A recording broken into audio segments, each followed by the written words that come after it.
Hey everyone, this is a brief summary or overview about some indigenous healing modalities that I have experienced. So, these are the different healing traditions I have encountered. It was started with sweat lodge, then tried many Amazonian plant medicines. Then I had experience with the Kero tradition from Peru, and recently I tried Kambo. So, here's the timeline. So, it all started sometime in October 2023. That is sweat lodge, and the next three green dots are ayahuasca. And the November 2024 is my experience with the care of people, and February 2025 is combo. So I would say just now I feel quite confident, feeling being myself in my own skin. Okay, but that's one of the reason I'm doing all these videos. I'm doing some other creative works, which I'm some of them I mentioned in the description. Okay, so let's start with the sweat lodge ceremony. It was a very transformative experience for me. In fact, it was conducted by a psychotherapist who is also an indigenous elder. So she asked me whether I'm ready to transform completely before I was attending that. So yeah, so I know it sounded like a calling for me. So even before that, I was practicing some shamanic, uh, uh, that I would say traditions, some practices on my own. Even I did some journeying and everything, but I was not very confident what I was experiencing, whether it's real or not. Okay, so this change has changed a lot, but it was very difficult experience. And but the ceremony was over. I was not able to sit or stand. I crawled to the nearest fire, and then the elder, the therapist, told me to not to organize my mind with the language. She told me to encounter, face anything as it is come, whether it is confusion or whatever it is. So I have to face them like a warrior. It was really difficult. So I was looking for some alternate options. Then I encountered another therapist in an event carried by the earlier therapist. So the second therapist mentioned told me about Amazonian plant medicines. So that's how started. I came to know about ayahuasca. So it was it has again it had a very significant effect on me. And because what happened is the sweat lodge basically shattered my ego, so I have an idea about who I am. And then I'm suppressing all my pain underneath that. So the sweat lodge ceremony shattered that a little bit. So I was a bit confused already. Everything was kind of become a flux, so I was not able to handle it. And then ayahuasca actually helped me to purge those confusions. So I attended 6 ceremonies in 4 months, 3 weekend ceremonies. Okay, so I say that it affected in two ways. So one is it, we purged through vomiting and through diarrhea. So they say the purging through vomiting is cleaning the mind, and purging through diarrhea is actually it is like cleaning the body. So that's how the energies get released. So for me it was more of more diarrhea kind of thing, because anyway I've been meditating for more than 25 years, so I know very well about my thoughts and about my mind.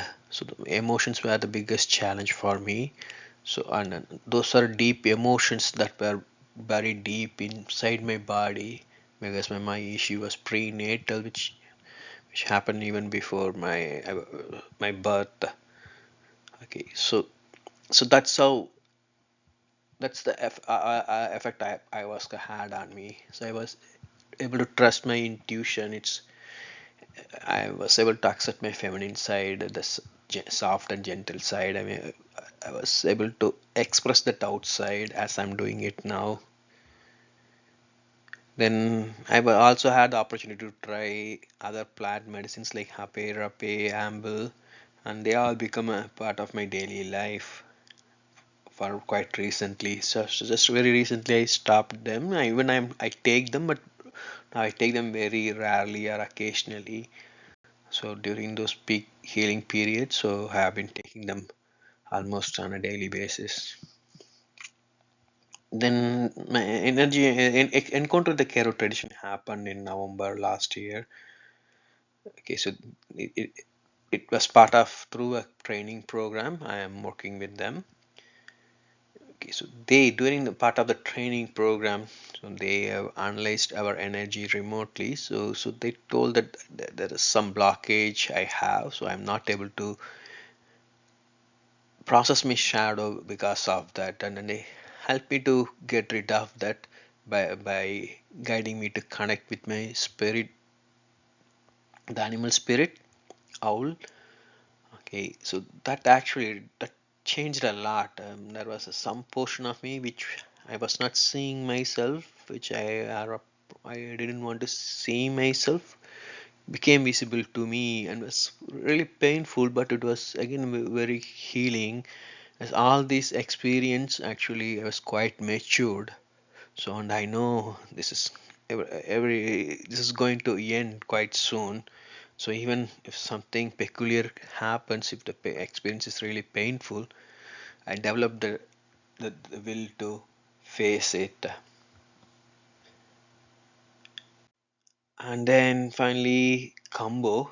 This is I tried earlier this year in February. I had another video about that. It it, it's a very different experience because the all other ones had real long and deep experience. I mean, combo was very short. It lasted maybe 40 minutes, 45 minutes around the time frame only. Okay, and then it was so we can I can feel it. Everything we could feel it, and it was very different. And that definitely actually got rid of my some deep rigidity, tightness in my heart. Okay, so these are my general observations from the indigenous healing traditions. So they are very powerful, very highly effective. They transcend the logical, rational, thinking mind, and they affect the body directly, and so they affect the subconscious mind through the body, and they could also affect the mind too. So it's always important for us to have the right kind of intentions, and if needed, we need to have additional supports. Okay, yeah, so rights and intentions are really critical, and they help us to restore a connection with the spirit. So, however, what we actually think as spiritual or spirit and what really it is could be very different, because we don't know what is lurking inside our shadow. Okay, but that is our real self.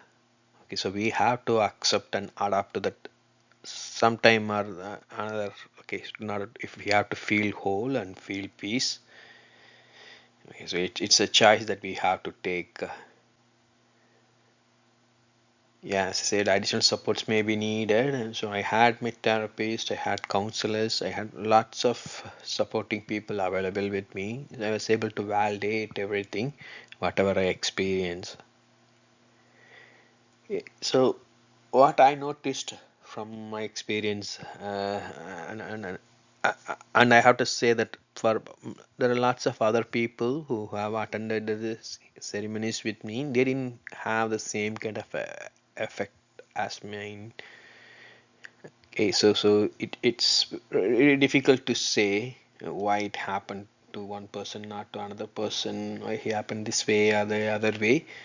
But what I noticed is that lots of people are taking it as a shortcut rather instead of going for therapy or taking some long-term difficult activities. So some of them are taking this as like a fun or something like an excursion. They just want to come and try, and they say feel if it's okay. They want to try that kind of attitude, but that doesn't help really. Okay, it's actually a surgery that we do on ourselves. Okay, thank you.